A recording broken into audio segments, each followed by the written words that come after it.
Sir आपका mic mute on है।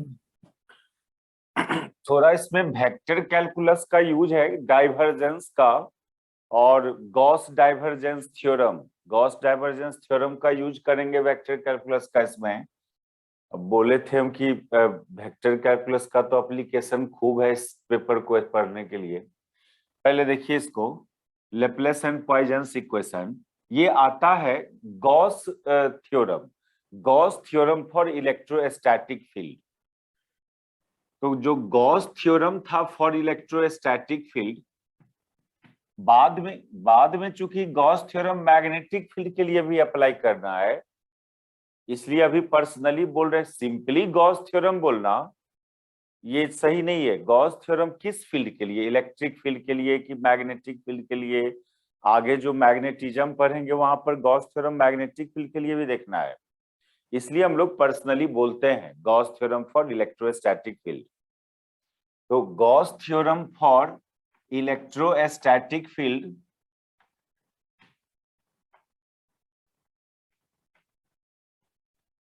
ये लैंग्वेज में नहीं एक्सप्रेस कर रहे, मैथमेटिकली ये क्या था?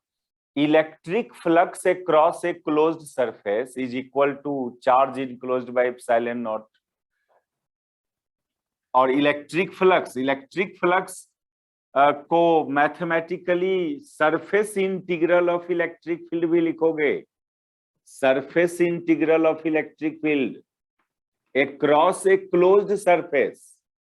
देखना जब गॉस थ्योरम स्टार्ट किए थे वहां पर ये काम किए होंगे। इसको फिजिकली तो electric flux across a closed surface बोला, मैथमेटिकली इसको surface integral of electric field बोले। और ये बराबर था किसका? Charge enclosed by epsilon naught. और देखना आप जब गॉस थ्योरम स्टार्ट किया था वहां पर चार्ज इनक्लोज्ड को ऐसे रिप्रेजेंट किया गया था, रो डीवी बाय एप्सिलॉन नॉट। जब चार्ज कंटिन्यूअसली डिस्ट्रीब्यूटेड हो कोई क्लोज सरफेस के अंदर, ये क्लोज सरफेस था, इसके अंदर चार्ज है सब जगह, तो कैसे टोटल चार्ज इनक्लोज्ड फाइंड किया था? तो वो ये आया था। एक डिस्क्रीट डिस्ट्रीब्यूशन वाला भी चार्ज होता है, तो हम लोग इस लेवल में डिस्क्रीट डिस्ट्रीब्यूशन नहीं मान के कंटिन्यूअस डिस्ट्रीब्यूशन मान के चलेंगे। 12 लेवल में आप इसमें इस क्लोज्ड सरफेस के अंदर डिस्क्रीट डिस्ट्रीब्यूशन मानते थे चार्ज को, यानी कुछ चार्ज पार्टिकल मानते थे, कहीं प्लस Q1, कहीं माइनस Q2, कहीं प्लस Q3, और सभी चार्जेज को यहां पर चार्ज, इस केस में चार्ज इनक्लोज्ड कितना? इस केस का चार्ज इनक्लोज्ड ये इस तरह से डिनोट किया, वॉल्यूम इंटीग्रल ऑफ रो। और इस केस में चार्ज इनक्लोज्ड के लिए क्या बोला था? सभी चार्जेज को अपने साइन के साथ ऐड कर देना, plus Q1 minus Q2 plus Q3। तो हम लोग इन जनरल ऐसे मान के चलेंगे चार्ज का डिस्ट्रीब्यूशन, उसके लिए ये गॉस थ्योरम हुआ। और ये गॉस थ्योरम एयर और वैक्यूम के लिए अप्लाई किए हो, यहाँ एप्सिलॉन नॉट है। कोई अदर मीडियम के लिए अप्लाई करोगे तो एप्सिलॉन नॉट ने आके सिंपली एप्सिलॉन होगा, सिर्फ एप्सिलॉन। ये सब चेंजिंग होता है। इसको बोलेंगे Gauss theorem for other medium, epsilon not लिया तो गॉस थ्योरम फॉर एयर और वैक्यूम। ये था Gauss theorem for electrostatic field. ये क्लोज्ड, इसका मैथमेटिकल नेम क्या? इसका फिजिकल नेम तो इलेक्ट्रिक फ्लक्स, फिजिकली आप इसको इलेक्ट्रिक फ्लक्स बोला, मैथमेटिकली इसी को क्या बोलते हैं? Surface integral, surface integral of electrostatic field. Simply electric field भी लिख सकते हो, electric field across a close surface. Close Gauss theorem valid है फॉर क्लोज सरफेस के लिए, ओपन सरफेस के लिए गॉस थ्योरम वैलिड नहीं है। तो अब क्या कर सकते हैं यहां पर हम लोग, ये जो surface integral across closed surface है, इस जगह आप गॉस डाइवर्जेंस थ्योरम अप्लाई करें। ये खुद गॉस थ्योरम है इलेक्ट्रिक फील्ड का, अब इसमें बोल रहे हैं गॉस डाइवर्जेंस थ्योरम अप्लाई करने। वो वेक्टर कैलकुलस में 2-3 गो थ्योरम देखा था, लाइन इंटीग्रल, ये Gauss divergence theorem, Stokes theorem, वो वाला गॉस डाइवर्जेंस थ्योरम यहाँ अप्लाई करना है। वो थ्योरम को थोड़ा याद करेंगे हम लोग। क्या था वो गॉस डाइवर्जेंस थ्योरम? किसी वेक्टर का surface integral across a close surface, यहां पर हम लिख दे रहे हैं फिर से उस बात को, ये सब उतार लिया।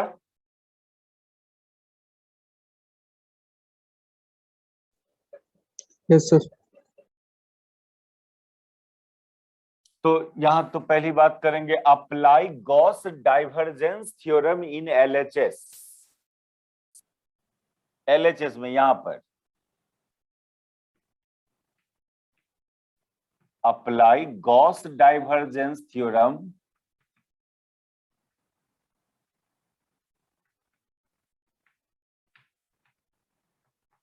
इन एलएचएस। और ये गॉस डाइवर्जेंस थ्योरम एक बार याद कर दें, ये क्या होता था? ये होता था the surface integral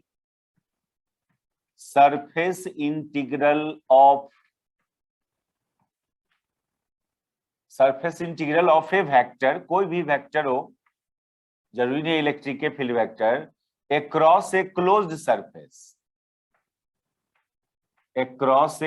surface will be equal to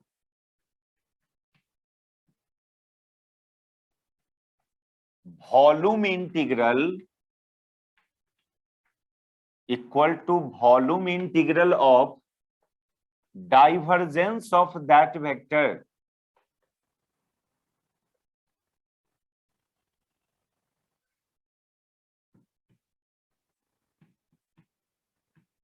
ये था गॉस डाइवर्जेंस थ्योरम। किसी वेक्टर का सरफेस इंटीग्रल, अभी वो वेक्टर है ई वेक्टर का surface integral across a close surface, ये बराबर होगा इस वेक्टर ई का डाइवर्जेंस का वॉल्यूम इंटीग्रल का। दैट इज आप ये बात ई वेक्टर के लिए अप्लाई करो तो ये बराबर होगा किसका? वेक्टर ई का डाइवर्जेंस, वेक्टर ई के डाइवर्जेंस का वॉल्यूम इंटीग्रल। ये था गॉस डाइवर्जेंस थ्योरम। तो अब अपना गॉस थ्योरम कैसा दिखेगा? ये जो अभी अभी ऊपर पर गॉस थ्योरम लिखे थे, बस क्या करना, एलएचएस में ये था ना, उसकी जगह ये सब्स्टिट्यूट कर दो। Thus Gauss theorem becomes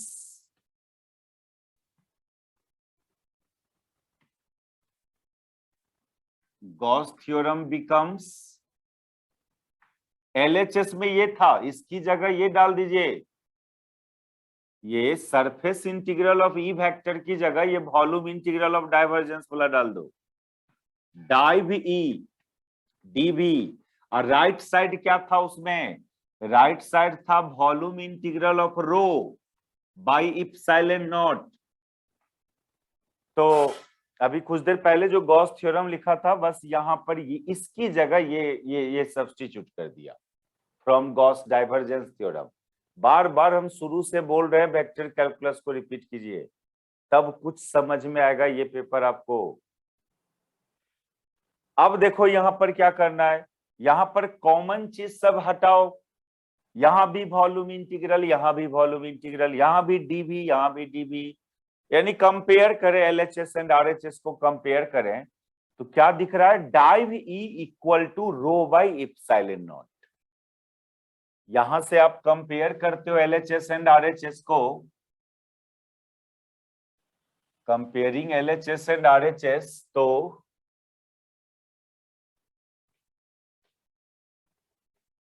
comparing LHS and RHS, तो लेफ्ट साइड डाइव ई और right side rho by epsilon naught. Div E को डेल ऑपरेटर सिंबल में कैसे लिखा जाता था? Del dot E, del operator form में डाइव ई को लिखते थे डेल डॉट ई। देखिए ये एक इक्वेशन आया। इस इक्वेशन को दो तीन बात बोला जाता है। इस इक्वेशन का जो नाम है, ये भी गॉसे थ्योरम है। गॉस थ्योरम, ये जो ओरिजिनल गॉस थ्योरम था उसको यहां पर लाए। देखो पहले आप गॉस थ्योरम को जो जान रहे थे वो उसको बोलेंगे integral form of Gauss theorem. रुको, ऊपर मिटावे।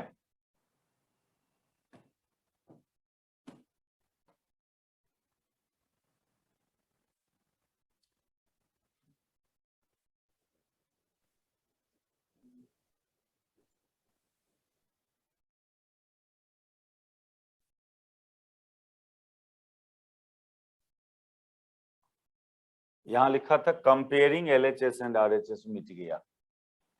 देखिए हम लोग जो गॉस थ्योरम ऐसे लिखे थे ना, surface integral across close surface of vector E is equal to, ये क्या था इस साइड, क्या था, volume integral of rho by epsilon.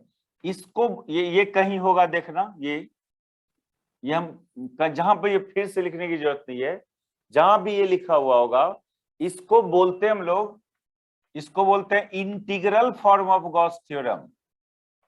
इसका नाम है integral form of Gauss theorem,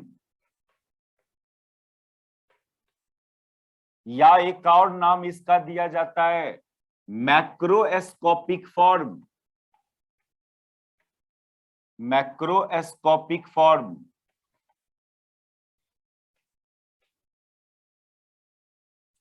और आप इसी में थोड़ा सा क्या किया, एलएचएस में गॉस डाइवर्जेंस थ्योरम अप्लाई कर दिया।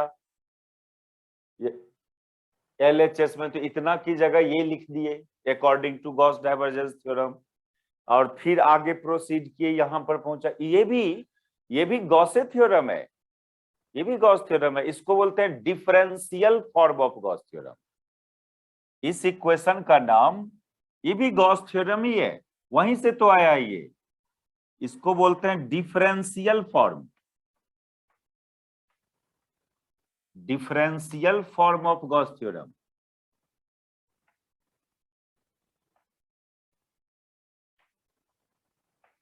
या और भी नाम है इस इक्वेशन का। या क्यों डिफरेंशियल फॉर्म क्यों बोला, डेल, डेल ऑपरेटर तो एक डिफरेंशियल ऑपरेटर है ना।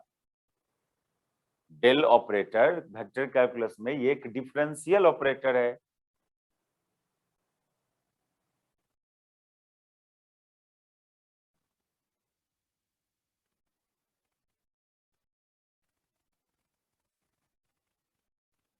अरे डेल वेक्टर, डेल तो ये इसको ना डेल बोलते थे, इसी को ना del by del x i plus del by del y j plus del by del z के। तो बताओ कैसा ऑपरेटर है ये, इसको डिफरेंशियल ऑपरेटर बोलते हैं ना। Yes sir. इसलिए इसलिए इस फॉर्म को differential form of Gauss theorem, और इसी को माइक्रोस्कोपिक फॉर्म भी बोला जाता है। Microscopic form,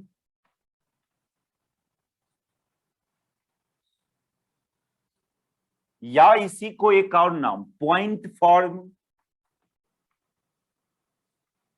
point form of Gauss theorem.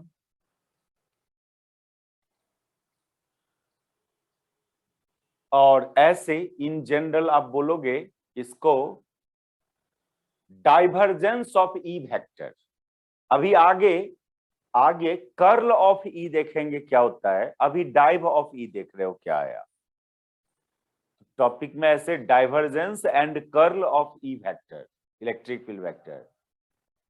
Electric field vector का डाइव निकाला तो वो रो बाई इप्सिलॉन नॉट आया। फिर बाद में देखेंगे जब इलेक्ट्रिक फील्ड वेक्टर का कर्ल फाइंड करेंगे तो वो क्या आता है। तो एक तरह से कहा जाए, आप आज एक नया चीज क्या देख रहे हो, इलेक्ट्रिक फील्ड वेक्टर का डाइवर्जेंस क्या होता है, या गॉस थ्योरम को एक डिफरेंशियल फॉर्म में कैसे एक्सप्रेस किया जाता है।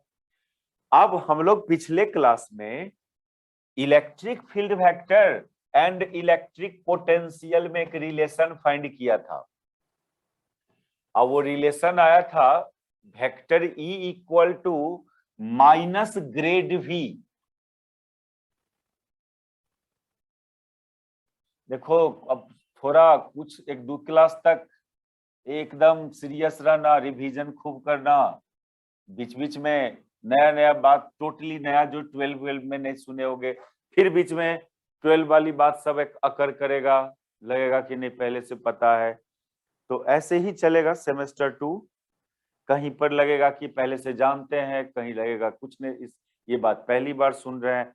सेमेस्टर 2 ऐसा ही है, 50% 12 है सेमेस्टर 2 और 50% न्यू टॉपिक है ग्रेजुएशन लेवल का। तो नेक्स्ट क्लास हम लोग ये देखा था relation between field and potential, vector E equal to minus grad V। Language में यदि लिखोगे तो vector E equal to negative of grad V। V यहां पर इलेक्ट्रिक पोटेंशियल, तो ये चीज वहां सब्स्टिट्यूट कर दो, तो now Gauss theorem becomes, now Gauss theorem becomes, यहां पर वेक्टर E की जगह इतना माइनस ग्रेड V डाल दीजिए, तो ये डेल डॉट और E V, वहां जो E वेक्टर है उसकी जगह डाल रहे हैं माइनस ग्रेड V। ये हुआ रो बाई इप्सिलॉन नॉट के बराबर। इस माइनस को उस साइड लेके चल जाना, तो ये हो जाता है डेल डॉट डेल V बराबर minus rho by epsilon not. अब फिर थोड़ा एगो वेक्टर कैलकुलस का एक प्रॉपर्टी याद करो, ये डेल डॉट डेल V को डेल टू भी लिखते हैं, डेल डॉट डेल V को, ये प्रॉपर्टी पढ़ा था आप याद कीजिए, डाइव ग्रेड फाई, ये प्रॉपर्टी पढ़ा गया था, डाइव ग्रेड फाई बराबर डेल टू फाई। इसको डेल ऑपरेटर फॉर्म में लिखेंगे तो ऐसे, डाइव है तो डाइव की जगह डेल डॉट, और ग्रेड है तो ग्रेड की जगह डेल फाई, यानी del dot del phi equal to del two phi. ये एक प्रॉपर्टी होता था वेक्टर कैलकुलस में। यहां पर डेल टू को लेप्लेसियन ऑपरेटर नाम दिया गया था, ये मिटावे ना, ये जो गॉस थ्योरम था डेल डॉट ई बराबर रो बाई इप्सिलॉन नॉट, इसमें वेक्टर E की जगह इतना सब्स्टिट्यूट कर दिया, माइनस ग्रेड V यहां पर देखिए, फिर माइनस साइन को उधर ले गया, तो ये डेल डॉट डेल V, और डेल डॉट डेल V को डेल टू भी लिखा जाता है। ये सब वेक्टर कैलकुलस में वो प्रॉपर्टी आप पढ़े थे। इसमें डेल टू का क्या नाम होता था, लेप्लेसियन ऑपरेटर।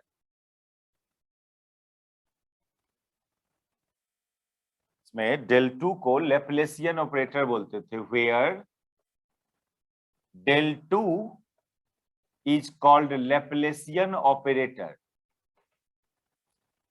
ऐसा नहीं कि हम पूरा यूज ही खाली करें, थोड़ा रिकैप कर दे रहे हैं साइड में। और ये डेल टू बराबर होता था del two by del x square plus del two by del y square plus del two by del z square. ये ऐसे in terms of Cartesian coordinate, Cartesian coordinate के टर्म्स में इस लैप्लासियन ऑपरेटर को ऐसे लिखा था। एगो सेकेंड चैप्टर था जो था spherical coordinate system, cylindrical coordinate system, उसके टर्म्स में भी डेल टू को लैप्लासियन ऑपरेटर को एक्सप्रेस करना था। अभी आपको ओनली कार्टेजियन कोऑर्डिनेट वाले टर्म से मतलब है, Laplacian operator in terms of Cartesian coordinate, ये सब बात था। तो यहां पर डेल टू भी equal to minus rho by epsilon naught आया। ऐसे कहा जाए तो ये भी गॉस थ्योरम ही हुआ, सब रिजल्ट तो ओरिजिनल वही गॉस थ्योरम से ही आ रहा है। एक मिनट रुको,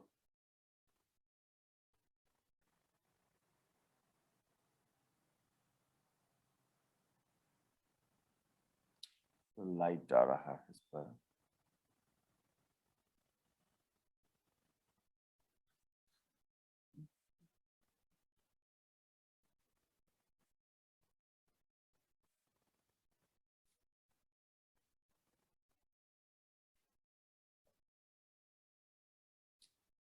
ये सब कुछ तो हो गया सर। ठीक है, ये सब कुछ यस। गॉस थ्योरम से ही आ रहा है। यहाँ चमक रहा है ना बोर्ड पर? नहीं नो सर। सर। ठीक है ना। सुबह को अचानक सूर्य का धूप खिड़की पर पड़ रहा है ना, पर्दा उतना मोटा नहीं है। चलो देखो, तो इसको भी गॉस थ्योरम ही एक तरह से बोला जाए, लेकिन इन terms of potential, electric potential. अब वो जो डेल डॉट ई बराबर रो बाई इप्सिलॉन नॉट, वो जो किया था वो गॉस थ्योरम था इन टर्म्स ऑफ फील्ड। देखो ये 12 में कितना बात जानते थे गॉस थ्योरम में, ओनली क्या मॉडिफिकेशन है यहाँ पर उसी गॉस थ्योरम के अंदर। 12 वाला गॉस थ्योरम माइंड में होगा। ये भी गॉस थ्योरम ही है इन टर्म्स ऑफ पोटेंशियल, लेकिन कोई बुक में ऐसे नहीं लिखेगा it is Gauss theorem in terms of potential, ऐसे नहीं लिखेगा। इसको बोलता है पॉइजन्स इक्वेशन। इसी इक्वेशन का नाम है Poisson's equation, and this expression is called Poisson's equation.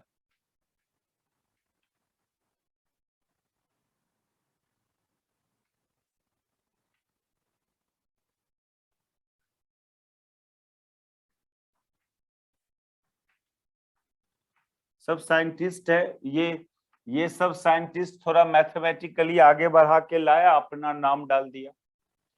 अच्छा अब सुनो, यदि वॉल्यूम चार्ज डेंसिटी 0 कर दिया जाए, इसमें रो को 0 कर दिया जाए, वॉल्यूम में चार्ज नहीं हो, रो का नाम है वॉल्यूम चार्ज डेंसिटी।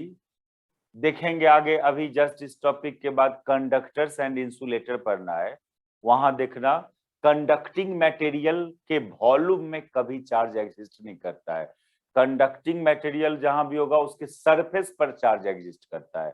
कंडक्टर एक ऐसा मीडियम है जिसमें कभी वॉल्यूम चार्ज डेंसिटी एग्जिस्ट नहीं करेगा।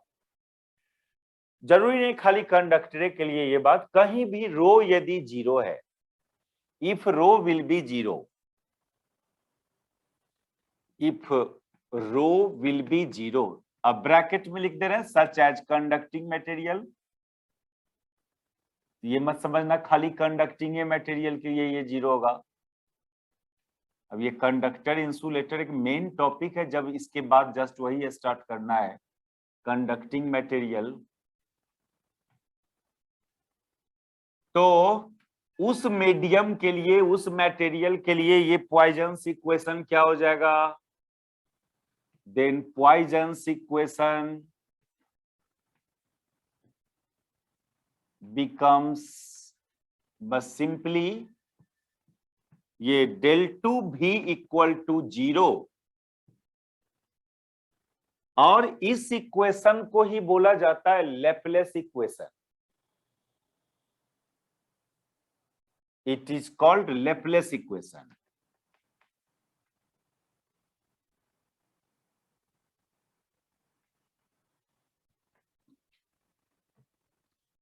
देखिए सबका ओरिजिन क्या था? गॉस थ्योरम ही था। पहले गॉस थ्योरम लिखा, इंटीग्रल फॉर्म में बोला उस गॉस, और ओरिजिनल जो फॉर्म है गॉस थ्योरम का वो इंटीग्रल फॉर्म था। फिर उसी में आप गॉस डाइवर्जेंस थ्योरम अप्लाई किए तो थोड़ा एक डिफरेंशियल फॉर्म में आया वो। अब उस डिफरेंशियल फॉर्म जो डेल डॉट ई बराबर रो बाई एप्सिलॉन नॉट आया, फिर ई की जगह माइनस ग्रेड भी डाला, तो जो इक्वेशन आया उसको पॉइजन्स इक्वेशन बोला। इसमें फिर रो बराबर 0 डाला तो उसको लैपलेस इक्वेशन बोलते हैं।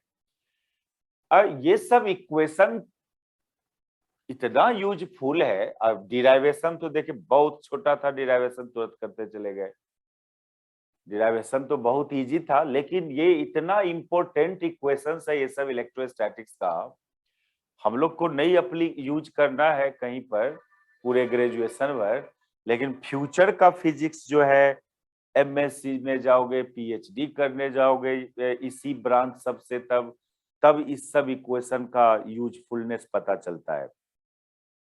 ग्रेजुएशन लेवल तक तो इसका कहीं कोई ऐसा सिलेबस में कोई क्वेश्चन नहीं दिया कि जिसमें इसका यूज करें हम लोग। क्या है सुन तो लो, फ्यूचर में इसका क्या यूज है वो तो सुनिए इस इक्वेशंस का। देखो, जब कोई चार्ज सिस्टम होता है उस चार्ज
कोई चार्ज सिस्टम के चलते स्पेस के किसी पॉइंट पर इलेक्ट्रिक फील्ड फाइंड करने जाओगे, बहुत इजी होगा यदि वो चार्ज सिस्टम पॉइंट चार्ज हो, एक सिंगल पॉइंट चार्ज हो, या 2 4 5 10 गो चार्ज पार्टिकल्स हो, सब चार्ज पार्टिकल का अपना अपना इलेक्ट्रिक फील्ड फाइंड करके और वेक्टोरियली ऐड कर दोगे।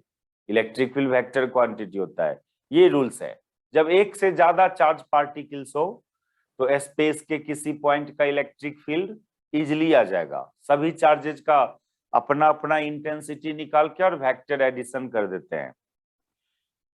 यदि आपके पास रिंग है, रिंग पर चार्ज है, तो उसका भी इंटेंसिटी हम लोग 12 में कैलकुलेट किए होंगे using Coulomb's law.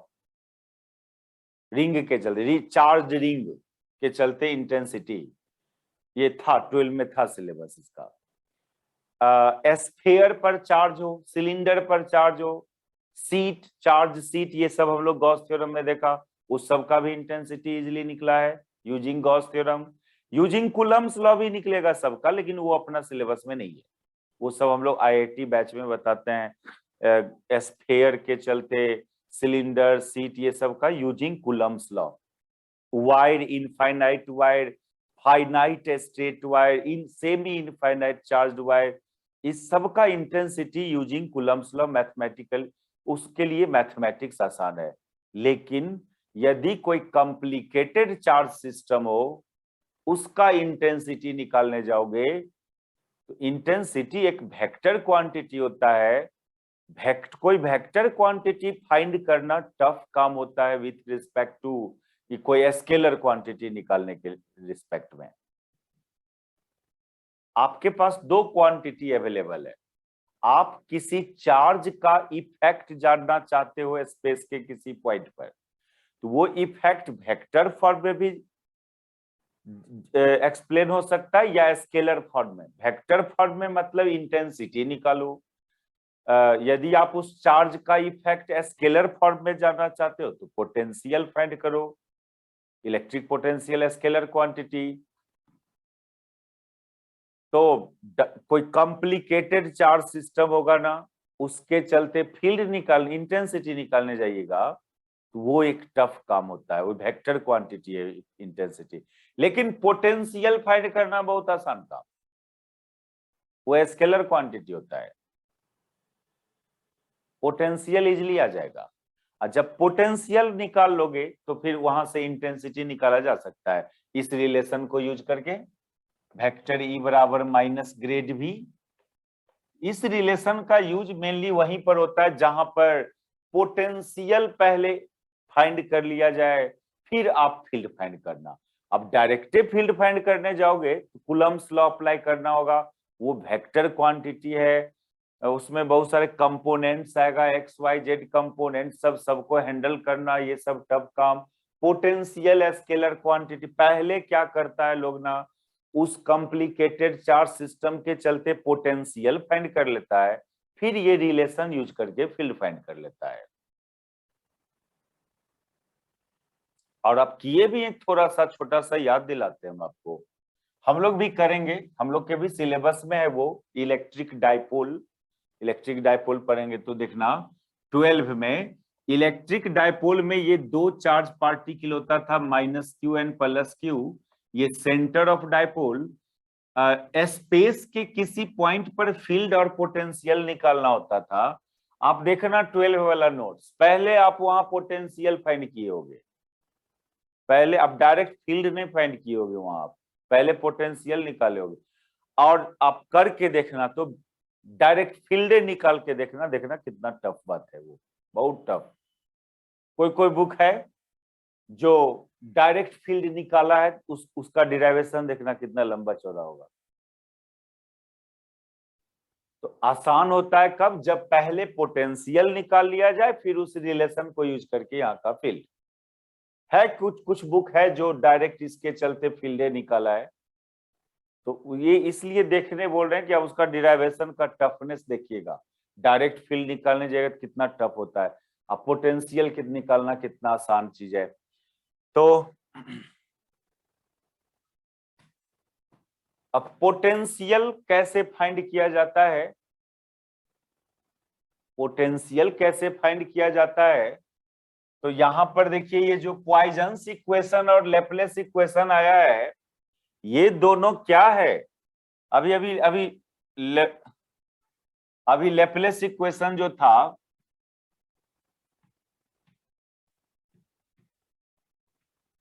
Del two भी बराबर 0, और डेल टू की जगह वो डाल दो ना, वो कार्टेजियन कोऑर्डिनेट वाला जो था लेप्लेसियन ऑपरेटर, तो ये del two phi by del x square plus del two phi by del y square plus del two phi by del z square बराबर 0। ये हुआ Laplace equation in terms of Cartesian coordinate.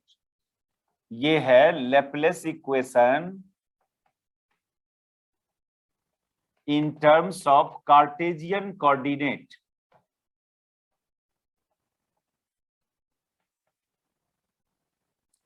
और चूंकि हम लोग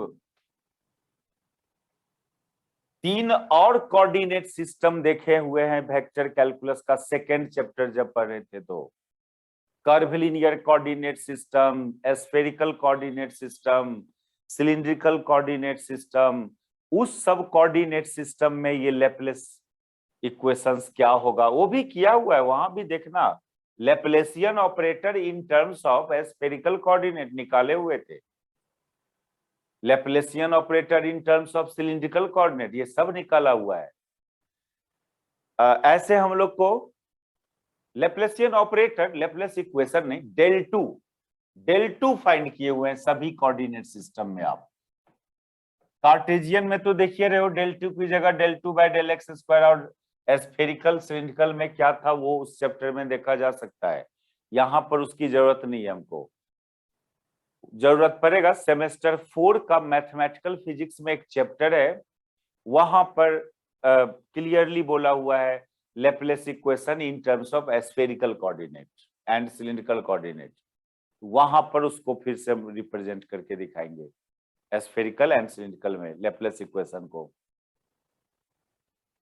कुछ भी है, लेकिन आप जो बात यहाँ पर का मेन बात जो हम लोग को देखना हो ये कि ये जो लेप्लेस इक्वेशन है ये एक डिफरेंशियल इक्वेशन है, सेकेंड ऑर्डर डिफरेंशियल इक्वेशन है, ये होमोजीनियस डिफरेंशियल इक्वेशन है। इतना तो order, degree of differential equation, order of differential equation, homogeneous, inhomogeneous, ये सब तो 12 में भी था ना। Hello, yes sir. जी सर। 12 में भी था, और हम भी सब लेक्चर भेजे थे सेमेस्टर 1 वाला डिफरेंशियल इक्वेशन का, उसको देखे, नोट्स बनाए उसका।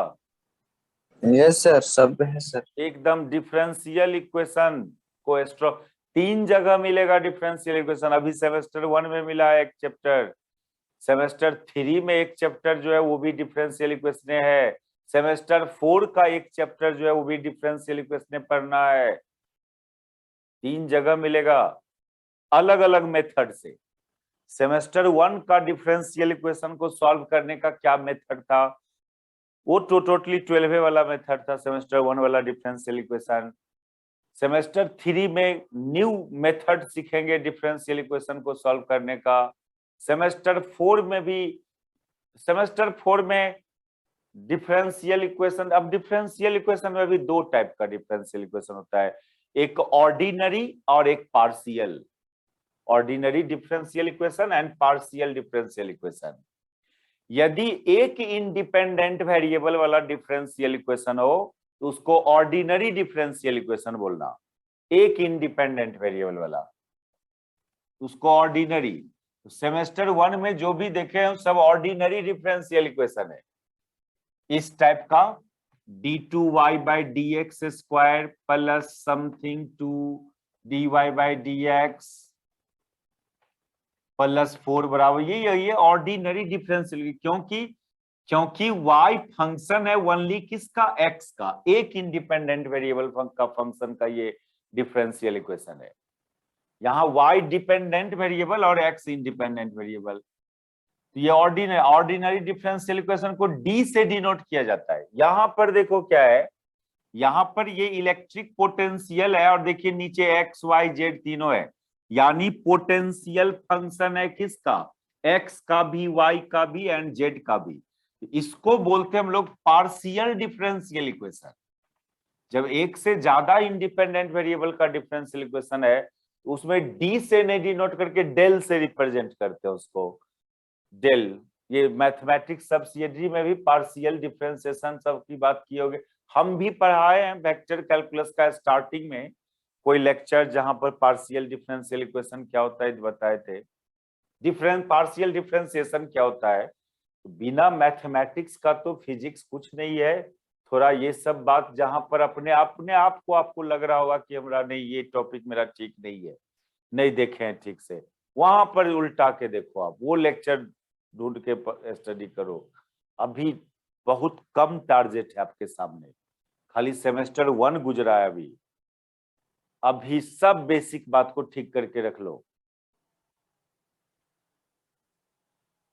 ये इसको पार्शियल डिफरेंशियल इक्वेशन बोला जाता है।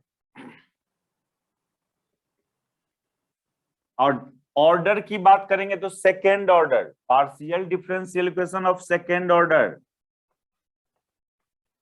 और होमोजीनियस एंड इनहोमोजीनियस में बात करें तो होमोजीनियस,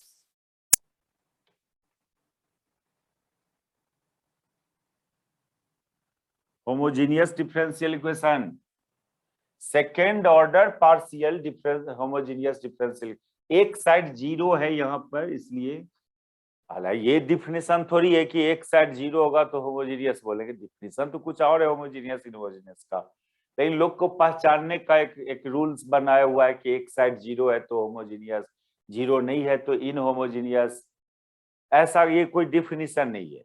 चलो सुनो, तो ये लैपलेस इक्वेशन है, ये एक तरह से एक partial difference second order differential equation है।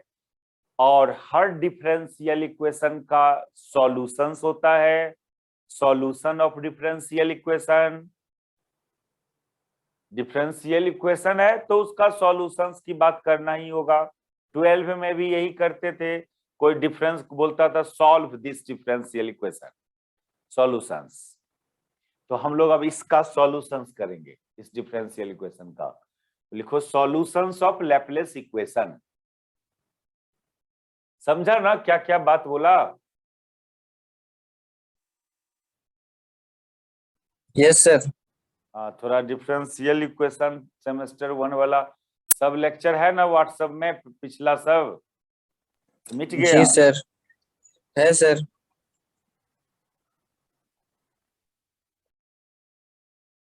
सर कल का वीडियो थोड़ा भेज दीजिए। हाँ वही कर रहे थे, सबको एक जगह कलेक्ट कर रहे थे। उसको आज शायद चल जाएगा सारा लेक्चर। अरे थोड़ा हम जानबूझ के भी एगो लेट करते हैं कि कम से कम नोट्स तब तक पढ़ो आप। नोट्स भी पढ़ना जरूरी है, जो अभी नोट्स बना रहे हैं, और फिर वो भेजते हैं। तो आप ये भेज देंगे तो क्या करोगे आप लोग? नोट्स नहीं पढ़ोगे, बुक नहीं पढ़ोगे, डायरेक्ट लेक्चर देखोगे।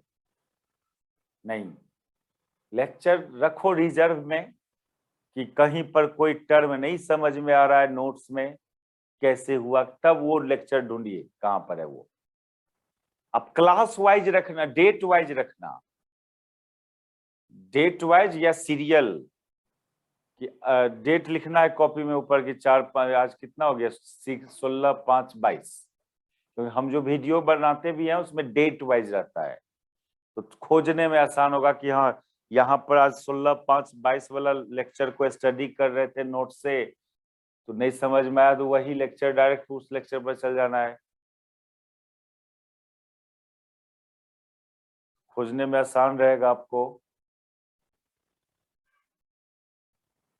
थोड़ा ये डिफरेंशियल इक्वेशन सब यहाँ पर, चलो इसका जो अब करना है हमको, solution of Laplace equations. Her differential equation का एक सॉल्यूशन होता है। सॉल्यूशन का क्या मतलब, ये सब बात आप सेमेस्टर 1 वाला में सीखे होंगे। कोई डिफरेंशियल इक्वेशन का सॉल्यूशन मींस क्या? एक सॉल्यूशन मतलब होता है एक ऐसा इक्वेशन जिसमें फिर से कोई डिफरेंशिएशन नहीं दिखे, और जब उस इक्वेशन को इसमें डालेंगे, इस डिफरेंशियल इक्वेशन में, तो आरएचएस के बराबर आ जाए, यानी बोलेंगे कि वो इसको सेटिस्फाई किया। एक ऐसा इक्वेशन जिसमें only dependent and independent variable हो और कोई डिफरेंशिएशन टर्म नहीं एग्जिस्ट कर रहा हो, और उस इक्वेशन को, वो इक्वेशन इस डिफरेंशियल इक्वेशन को, अब जैसे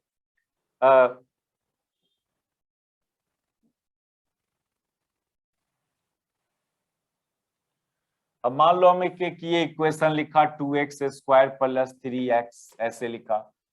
अब इस इक्वेशन को देखिए, हो सकता है कि पहली बात कि ये डिपेंडेंट इंडिपेंडेंट वेरिएबल है और इसमें कोई डिफरेंशिएशन एग्जिस्ट नहीं कर रहा है, और जब इसको इसमें सब्स्टिट्यूट करेंगे तो ये 0 के बराबर आ जाना चाहिए।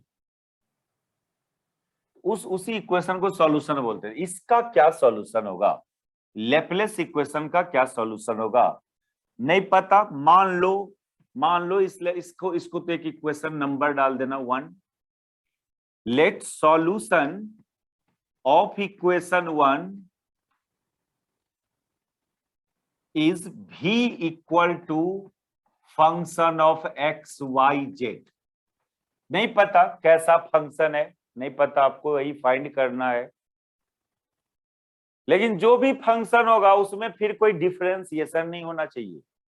फिर जब तक डिफरेंशिएशन है उस इक्वेशन में, तब तक डिफरेंशियल इक्वेशन कहलाएगा वो। ऐसे तो सेमेस्टर 4 में मैथमेटिकल फिजिक्स में एगो चैप्टर है, उस चैप्टर का नाम है पार्शियल डिफरेंशियल इक्वेशन। सेमेस्टर 1 में जो डिफरेंशियल इक्वेशन था वो ऑर्डिनरी डिफरेंशियल इक्वेशन था, एक इंडिपेंडेंट वेरिएबल वाला। उसका सॉल्यूशन करना आप सीखा सेमेस्टर 1 में। आप पार्शियल डिफरेंशियल इक्वेशन का सॉल्यूशन अभी तक आपको नहीं मिला है, लेकिन यहां जरूरत है। क्लियरली सिलेबस में लिखा हुआ है सॉल्यूशन ऑफ लैपलेस इक्वेशन, और जरूरत है इसमें पार्शियल डिफरेंशियल इक्वेशन का सॉल्यूशन, जो पढ़ना है आपको सेमेस्टर 4 में।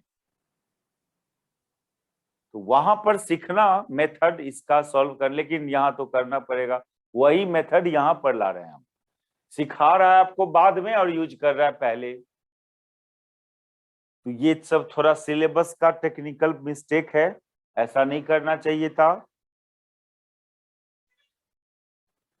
कि वो मेथड सिखवा रहा है आपको आगे और यूज करने बोल रहा है पहले। और वो मेथड है, क्या है, पार्शियल डिफरेंशियल इक्वेशन को सॉल्व करने का मेथड है, बहुत फेमस मेथड है, उसका नाम है separation of variable method to solve partial differential equation. उस मेथड का नाम है सेपरेशन ऑफ वेरिएबल मेथड।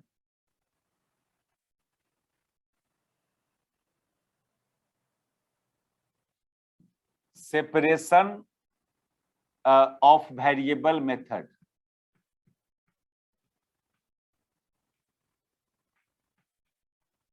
किसी डिफरेंशियल इक्वेशन को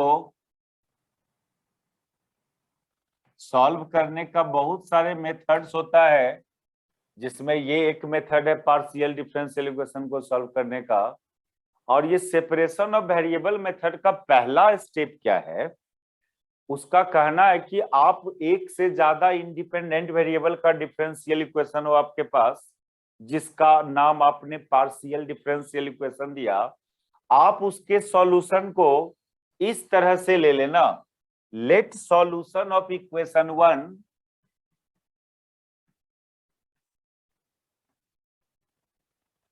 इज v बराबर, ये तो था xyz का फंक्शन, ठीक है, लेकिन सेपरेशन ऑफ वेरिएबल मेथड का मतलब x का फंक्शन अलग, y का एक अलग फंक्शन, z का एक अलग फंक्शन, और उस तीनों फंक्शन का प्रोडक्ट, यानी fx, ऐसे लिखो, x x y y z z, यानी तीन अलग अलग फंक्शन है यहां। इस टाइप का सॉल्यूशन लेने बोल रहा है। x क्या है, ये खुद एक फंक्शन है स्मॉल x का।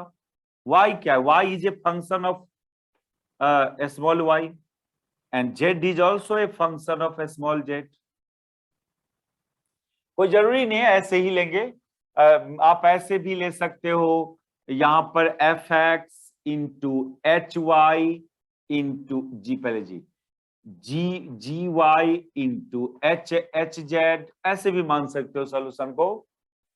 फंक्शन का रिप्रेजेंटेशन क्या, या तो एफ जी एच, ये सब फंक्शन, या जरूरी नहीं कि y बराबर एफ एक्स ही लिखेंगे, y बराबर एच एक्स भी लिख सकते हो ना, y बराबर जी एक्स भी लिख सकते हो।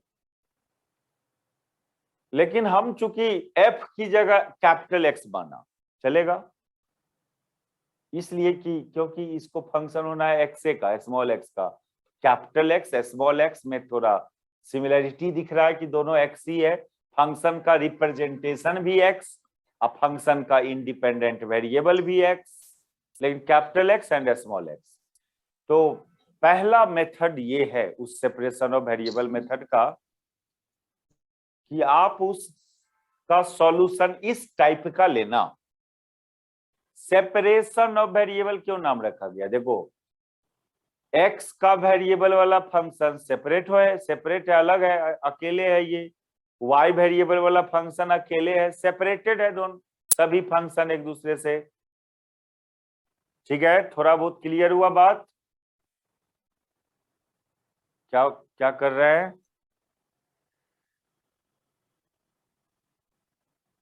एक्सेप्ट करते जा रहे हो ना मेथड को? Yes sir. ये बोल रहा हूं मेथड का कहना है, हम लोग क्या करें, ऐसे बोल रहा है कर लेने के लिए, तो क्या करोगे? अब सेकेंड में बार स्टेप में वो क्या करने बोला आपको, मान लिया ये सॉल्यूशन है, तो अब इसमें क्या नहीं पता आपको, आपने जो ये सब तीन को फंक्शन माने हो, ये तीनों फाइंड करना पड़ेगा।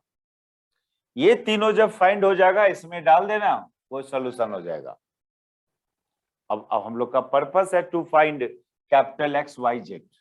Now we have to find, we have to find capital X, Y and Z.